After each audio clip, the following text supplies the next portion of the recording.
Hi, I'm Rick Anthony, and welcome to the Someone You Should Know podcast, the podcast that focuses on musicians, authors, and interesting people. We like to say we're making a difference one artist at a time. So sit back, have a cold one, and get ready to meet someone you should know. My guest this time on the Someone You Should Know podcast is another radio brother of mine, but this radio brother happens to also be part of a rock and roll band from New Mexico.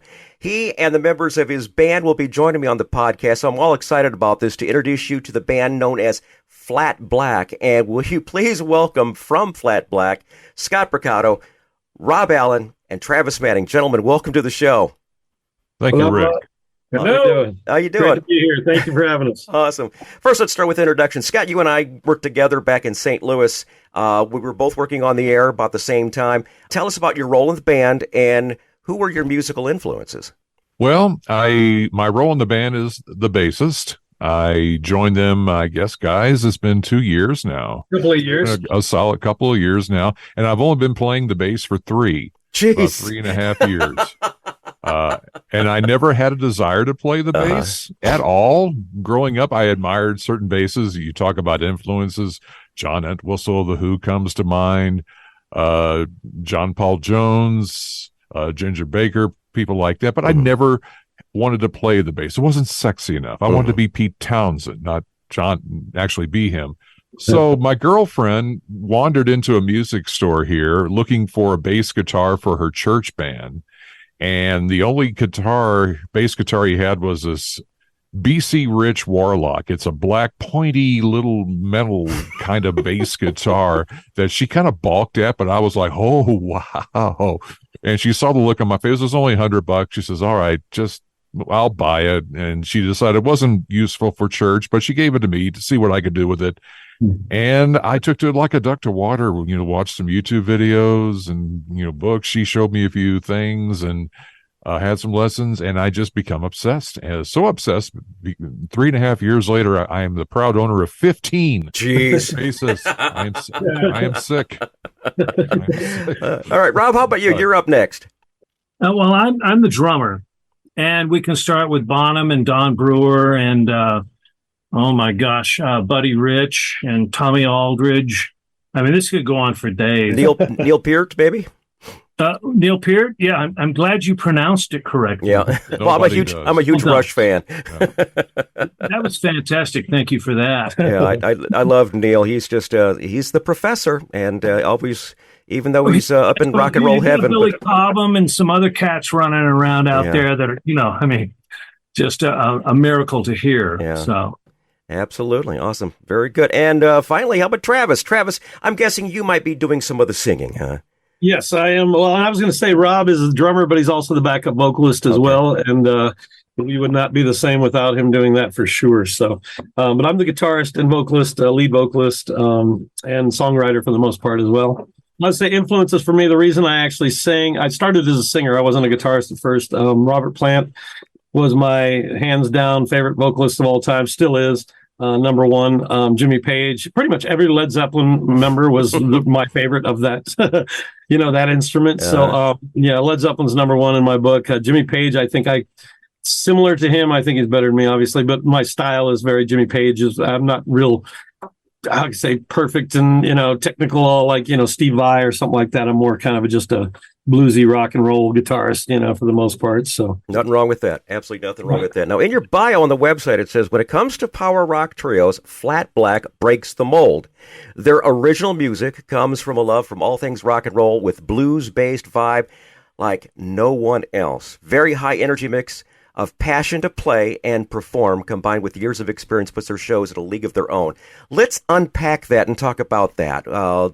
Travis, why don't you start, and then I'll let everyone kind of talk about how they feel about the band and how that statement applies.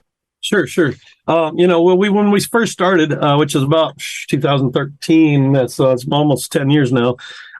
We started off as kind of a mashup band, tribute band. We did mashups or medleys of all our favorite bands, Zeppelin and Sabbath and all that. So we really didn't play any single cover songs. We were just a full mashup band. And so that's why we called ourselves a premier tribute band, because we kind of tribute ourselves to all rock and roll. But then our originals were kind of similar to that. I've been in metal bands before. I actually have a metal band now on the side as well. So I've always been kind of in a rockier stage. But with this band, it felt more like to do the bluesy, more kind of, just kind of down and dirty. Again, perfect word for it, but just the down and dirty rock and roll blues. And show wise, I think, we're not jumping all over the stage or anything like that. It's not that kind of thing. It's more about, the fact that you can look and see, three dedicated musicians that get out there and just put heart and soul to every note and try to play it as killer as we can. And that's really my take on the whole thing, I guess. So all right, Rob, how I about think you? We would hurt ourselves if we jumped around on this stage. Rob, what are your thoughts on that? My thoughts on that are the fact that we're not jumping around so much on stage and everything is the fact that we're intensely into our instrument and trying to perform the song perfectly. Although that includes bending and doing and opening the mouth and stuff when you're going through a lick and that kind of thing. Right. It's not show. It is play. I mean, it is performance. That's all. I think that's what I'm trying to say to you. The animation from us is from our performance. Awesome. Very good. Scott, how about you? Well, I think a lot of people respond to the fact that we genuinely like each other. I mean, that helps. I've only been in two bands, but I've, known bands, read bands of the Who, are like that have a lot of conflict. I mean, and I think that rapport comes across on stage. We joke on stage between songs. Rob has his unique little monologues with the ladies in the audience. Ladies. Well, whatever floats, man. But I think, and as Rob said, and all of us, I think, are perfectionists. I'm still learning, after 3 years, and Travis and Rob have both helped tremendously in my growth as a bassist. We have, some very intense rehearsals, but intense in a good way, not in a conflicting way. So, I mean, and I, like I said, and we're very tight. That's one thing I've always heard people compliment about us after our shows is our tightness. So I'm proud of that. Very good. Very good. You guys say you're a little bit of a tribute band. There's nothing wrong with that. I'll tell you one thing. There are hardworking tribute bands that work to perfect their craft of what everyone's expecting it to sound like there. I think there should be a tribute band to tribute bands. Yeah, right. What's your name? Well, let me see. We're Flat Blackheads. We're a tribute band to Flat Black. Right. Speaking of Flat Black, where did the name come from? It wasn't from a thing at Sherwin-Williams, was it? No, actually, we had been looking for a name. The band actually sprouted from a band that Leslie, our old bass player, and Rob had for years and years called CS Truckin'. And I kind of came into the band and just fell into it, really. And we were playing under that name. And we finally realized we needed our own name, our own identity. We looked for about a year. We came up with some really crazy ass stuff. But finally, we were looking for everything, couldn't find a name. What happened was somebody ran into the back of my motorcycle while I was on it. Luckily, not too hard. It was at a stoplight. It was me. Yeah, it was him. Yeah, exactly. But so I got ran into on my motorcycle. So I had it fixed. I took it to a mechanic and they painted it for me, and they painted it flat black. And I walked in the room with my other bass player, and I told him, I said, "Yeah, my bike looks spectacular. They painted it flat black." And he was like, "That's it. That's nice." I was all, "No doubt." I didn't even think about it, So that's where it stuck. We decided to go BLAK. I did find another cover band or two out there, BLACK. And actually, we just saw Five Finger Death Punch's singer has a band called Flat Blak, BLACK. We're the only BLAK out there, so there you go. Well, yes, we had the Krylon people coming at it. So, yeah. Well, I mean, we don't have the budget for that. Yeah, we're sponsored by the Pink guys. Oh, very good. Well, here's like my name. My name is RIK, not RICK. And I tell everyone my parents couldn't afford all the letters. So that's the case is you guys just couldn't afford all the letters of your I always name. wanted to ask you that, Rick. Why the lack of C? Yeah, I came from a very poor family, couldn't afford all the letters. Couldn't afford the C. Right? Let's play some music right now. A track called Down and Dirty. What's the story behind Down and Dirty? Oh man, wow. This is the only song I think really that was 100% written just in the jam room. It was with our old bass player. That literally a riff came out. We just started jamming it and kind of just about finished it in one night. I mean, I had to go write the lyrics and all that kind of stuff, but pretty much the song came together. And normally a lot of times I'll bring songs in and we'll kind of write songs that way. But this is one of the most, I don't know, just off the cuff songs that we had written. And then Down and Dirty, just, that's kind of what I always thought of our band, is just down and dirty. We are what we are. There's nothing, polished about it. Well, I mean, don't give me polished, but you know what I mean? It's all about rocking. I was in on that, by the way. Yes. I mean, I thought it was just down and dirty, man. I mean, you can tell by the lyric. Actually, I don't know. Part of it too is I had said that it's down in D because it's tuned down to D. Oh, it's a D. It's a drop D. D. Yeah, drop D. Yeah, and he said, "Oh, down and dirty," and I was like, "That's it exactly." So yeah, perfect. Right. Very good. No motorcycles were hurt in the naming of that song. Okay, very good. Not that one, no. All right, here you go. Down and Dirty from Flat Blak right now on the Someone You Should Know podcast.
Gets me through.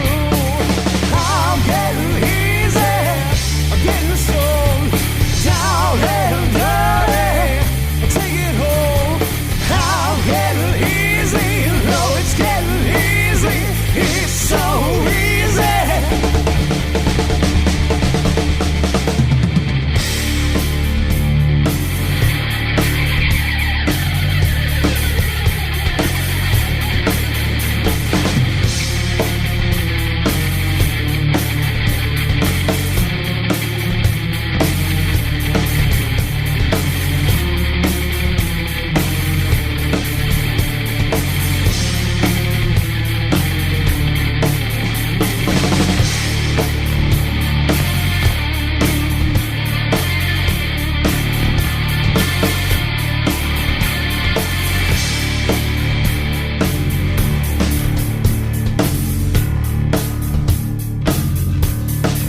Great music right there from Flat Blak on the Someone You Should Know podcast track called Down and Dirty. We'll get back to that in just a couple of seconds. But first, I want to say thank you so much for tuning in to the Someone You Should Know podcast. You can find us on the web, in case you didn't know that, someoneyoushouldknowpodcast.com. There you're going to find recent news, our archive of past episodes, and a whole lot more. And if you happen to be visiting, we invite you to leave a review and tell us how we're doing. We really do appreciate that.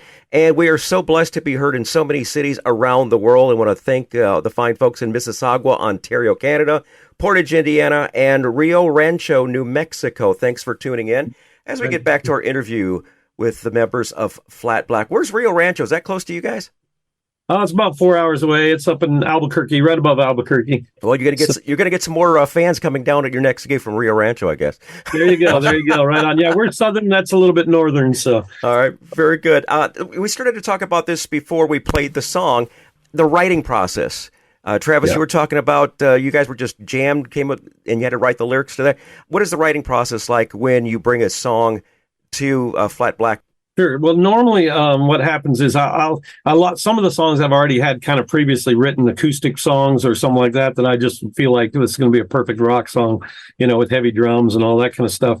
So I've had some songs that came off some acoustic albums I had, but some songs are it's the riff first.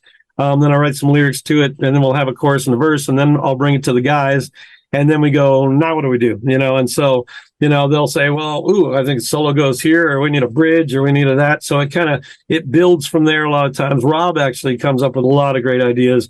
The February Fills song, there's another song in the album that's really just takes off into this huge dimension, and that kind of came from me and Rob just kind of throwing stuff out there in a weird way. But yeah, so mostly it's a lot of it is me sitting down and writing the basics of a song and then bringing it to them. Like bass player, we haven't really written anything with Scott yet, and that's where we are heading right now. Is working on some new stuff, because I'm really excited to get some new stuff going. Very true. So it's going to be pretty much with the bass, drums. It's all up to them to do what they want to do, and that's why I figured it's all written by all of us. Even though I bring a song in, it's everybody's got their part to do, and they can play whatever the heck they want as long as it sounds cool. Awesome. Scott, are you up for the challenge, bud? Sure. Say hell yes. You got to say hell yes. Oh, hell yes. All right, very good. That's it. Rock and roll. No, the band. No, it's a new. It makes me a little nervous. They said, come up with, I want you to come up with some bass lines. What? Rather than bass lines that I learn, from other artists. So yes, it is a challenge, but I am. Awesome. I am up for it. You're up for the challenge. Awesome. Because I like these.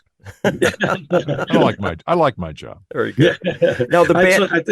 I think you find that originals are even more fun. I mean, because you can do what you want to do, which is really kind of cool. So. This is the one thing I always, when bands, they how was the gig? Oh, it just wasn't very great. The tuning on this one wasn't exactly right. But the thing is, if you're playing for the first time before people, they don't know the difference. They don't know. As long as you don't mull, it's the same with radio. As long as you don't bring attention to your mistakes. Absolutely. Never draw attention to your mistakes unless you say the wrong call letters, right, Scott?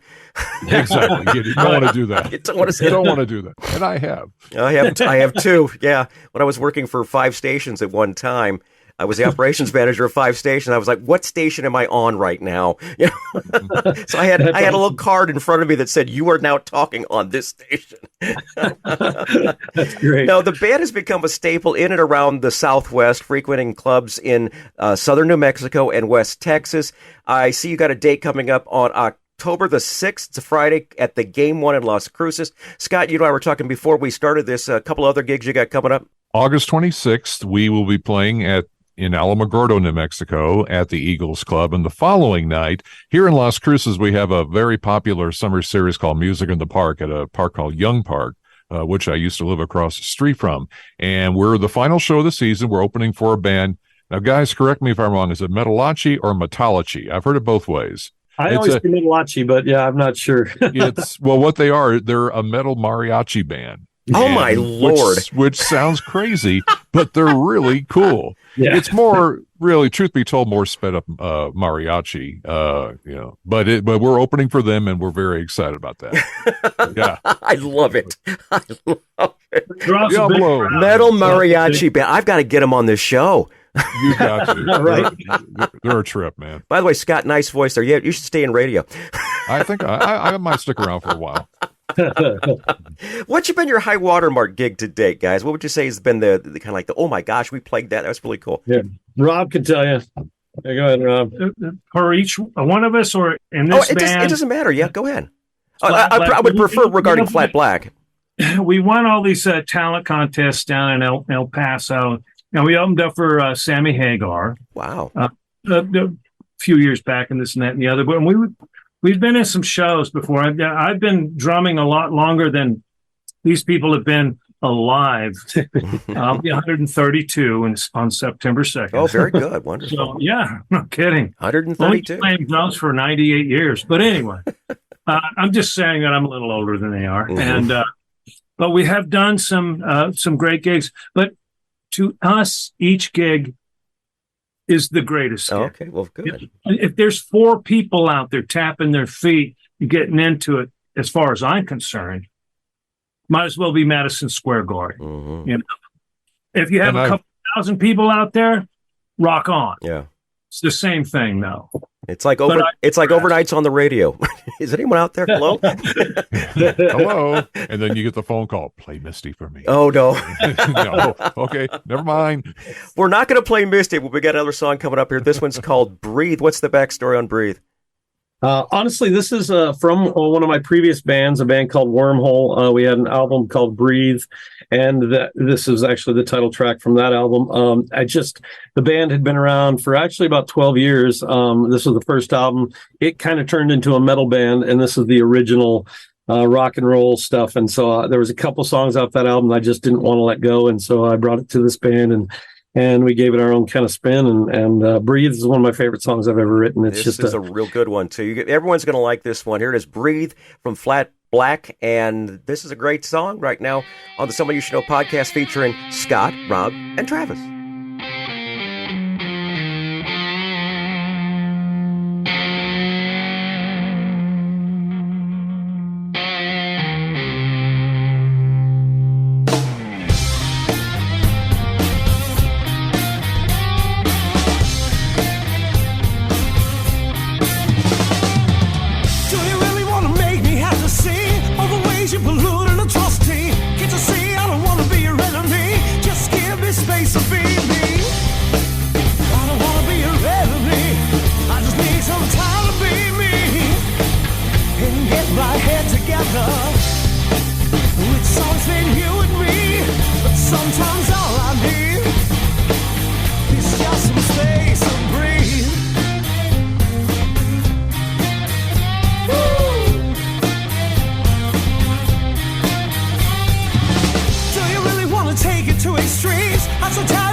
That is Breathe from Flat Blak, and joining me on the episode, Scott, Rob, and Travis from Flat Blak. You guys have a new album in the works? Well, we're starting to work on new songs. Okay, so we're I think album might be pushing it at this point, but what I'm thinking of, well, I have a recording studio, so we do all our own recording. It's called Nasty Cactus Studio. I've done hundreds of projects. I've been in business since 2005 and recorded all my own projects as well. So my goal, honestly, and I know we haven't really talked too much about it when it comes to the original stuff. We know we want to write songs. Personally, what I'd like to do is get in here and record singles, and then, eventually turn it into an album, but really just to get stuff down, get it out, because a lot of people nowadays, albums are, you got to have singles, you got to have songs out there, because a lot of people aren't really listening to a full album anyways. So I'd rather focus on a specific song, really put a lot of time into the recording of that song, and then kind of move along, maybe two at a time, something like that. A lot of bands and artists I'm talking to now are basically saying, I'm going to do a single every 4 months. Yeah. And if that all comes into an album at some point in the future, right now, I just want to focus on the best I can do today, and not have to go against the paradigm that was set by all the the record companies who said you got to cut an album. No, just do it on your own as far as that goes. I mean, the rules have been changed with digital and all the streaming stuff and all the different ways to get music nowadays. It's definitely changed. All right, I want to talk about something that I think you guys will have a little fun with. This is called Tales from the Road. This is those infamous moments of things that didn't go right on the road. It's basically your Spinal Tap moments. Guys, I'm going to let you guys address this each. Scott, you start, and then we'll do Rob and then Travis. What do you think, Scott? Well, I'm sure they have some color. So this happened just last Friday. Okay. There's a section of Las Cruces called Old Mesilla, and in the middle of it's our older part of town. They have a square, and in the middle of the square is a gazebo, and they have a summer music series too. And it's a nice gazebo, nice size gazebo. So we were rain postponed 2 weeks prior. We finally got up there to play last Friday night.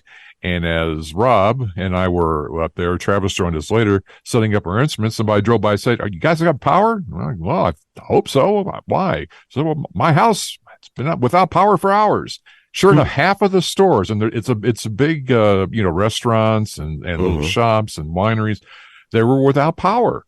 And we started plugging in our stuff. Sure enough, there was no power in the gazebo. And, 8 o'clock was when we were supposed to go on.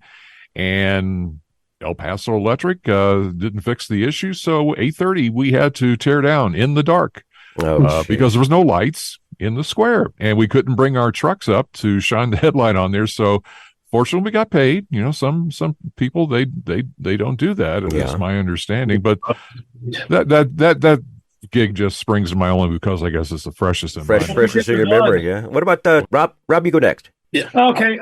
Back in 1979, I was in a power trio called CS Truckin', and we came from Dallas, drove all the way. The agent that booked us sent us to Telluride, Colorado. Know it well. And he sent the bluegrass band to Albuquerque to the Hard Rock Club. So we show up in Telluride, and just, I can't tell you. I mean, we set up, we did our thing, and we ran screaming from the place, trying to grab our stuff. They were running us out of town. So I don't know what happened to the bluegrass band, but the hard rock band that I was in, we fled in fear for our lives. Oh, jeez. Maybe you should have played Stand By Your Man and Wreck of the Old 97 like Blues Brothers. Yeah, it just didn't happen that way, So, yeah, I did very much Blues Brother-ish. So that actually happened. Wow. Wow. You know what? The bar guy was so cool. The guy who owned the bar, he paid us, and then we fled for our lives. Okay, that's always good. Okay, Travis, how about you? I was just trying to think of some. I've been playing for about 35, 37 years, and I've had a lot of gigs, toured, I don't know, thousands of gigs. I can, so trying to come up with really good ones. I'd have to say I had a band called New Mexican Erection. It was a metal band. Yeah, I was wondering if you were going to bring that one up. Yeah, I had to. We had some funny gigs with that one, man.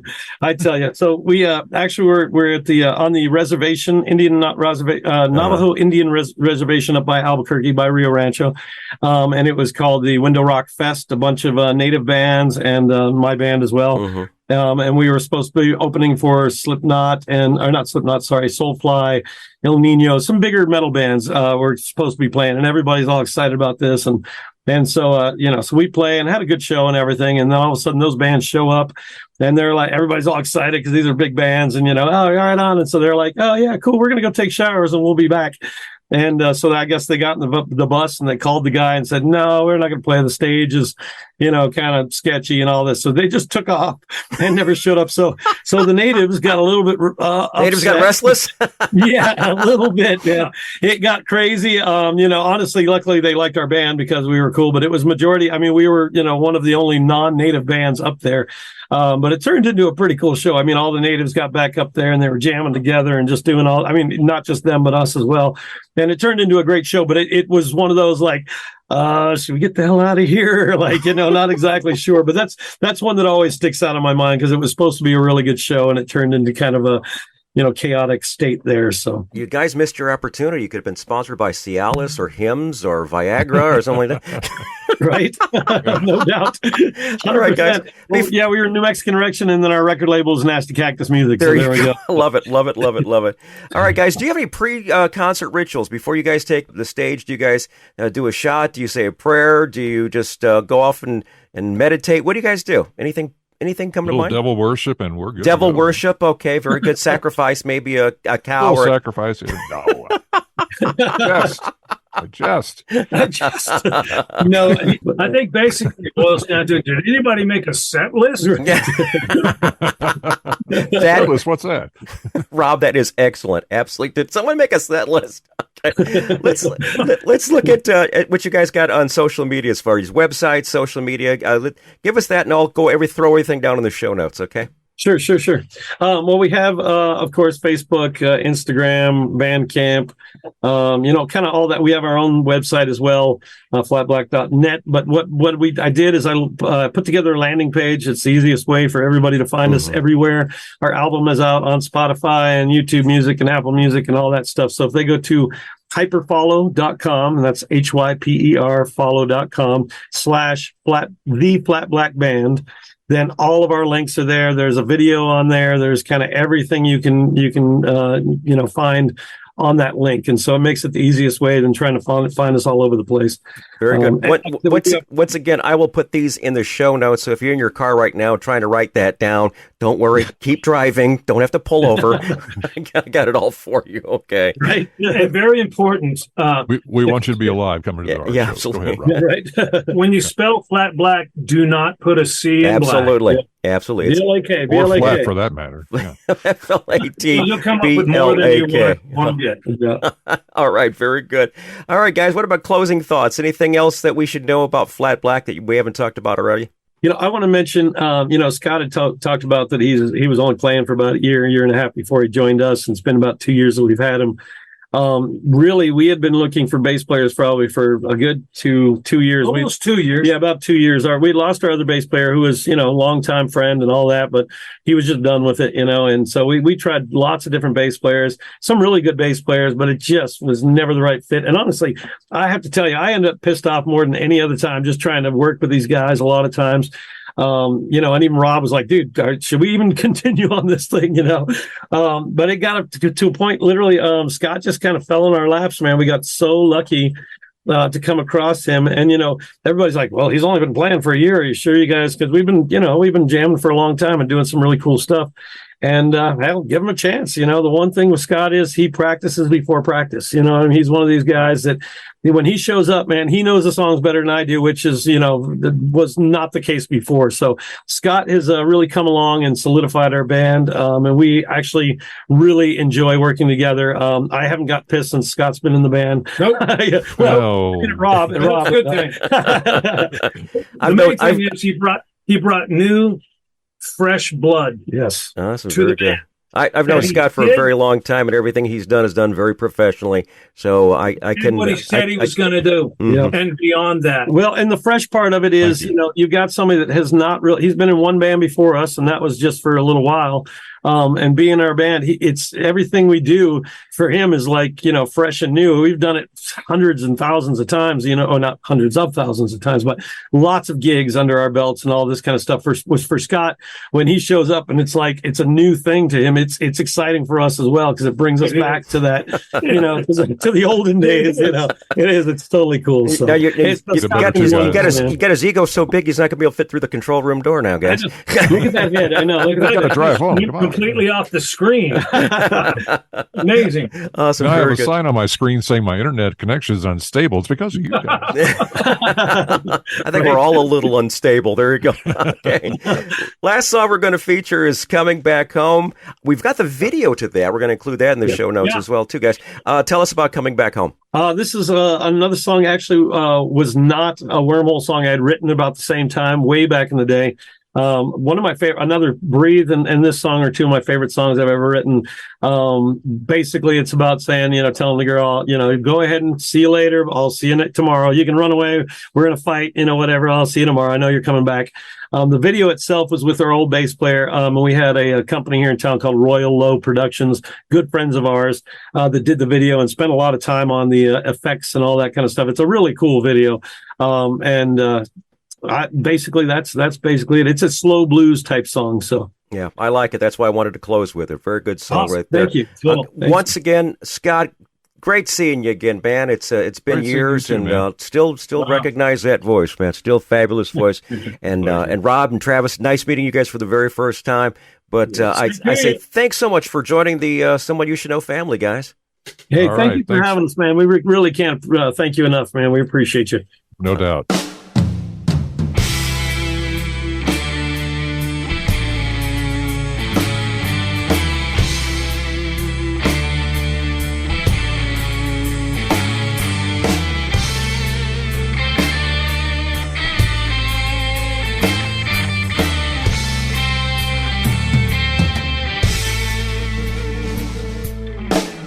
You can run away all you want, but I know you'll be coming back home to me.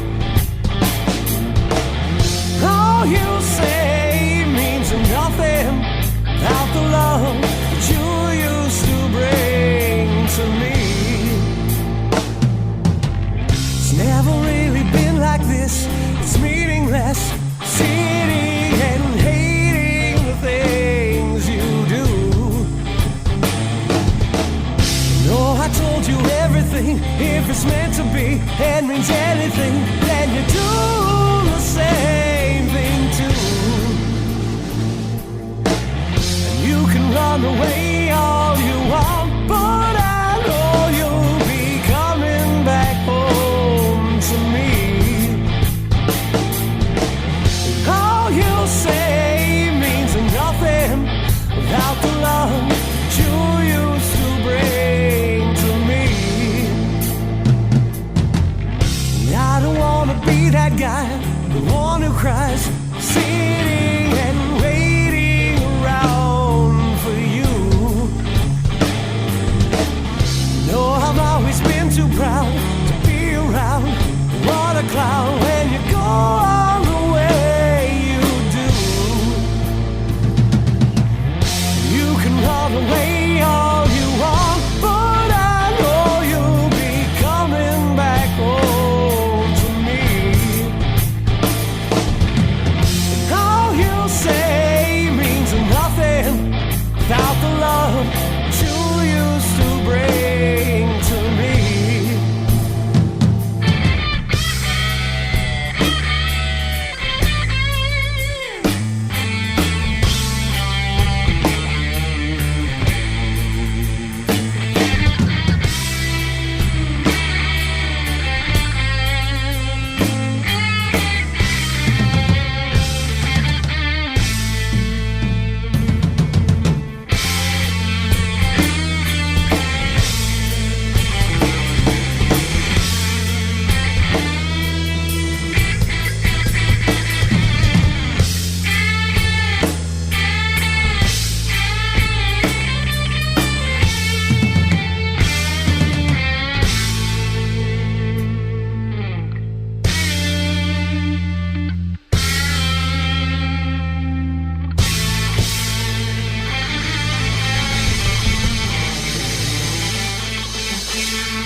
Hi, this is Rick Anthony, thanking you again for tuning in to this episode of the Someone You Should Know podcast. Before I go, I want to share some friends of mine who also have a podcast.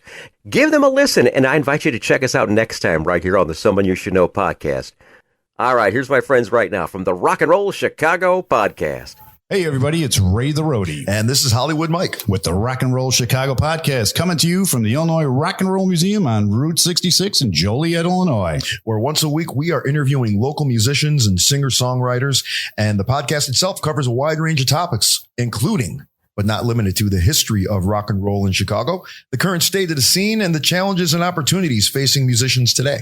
So join us every Tuesday for a new exciting episode of the Rock and Roll Chicago podcast.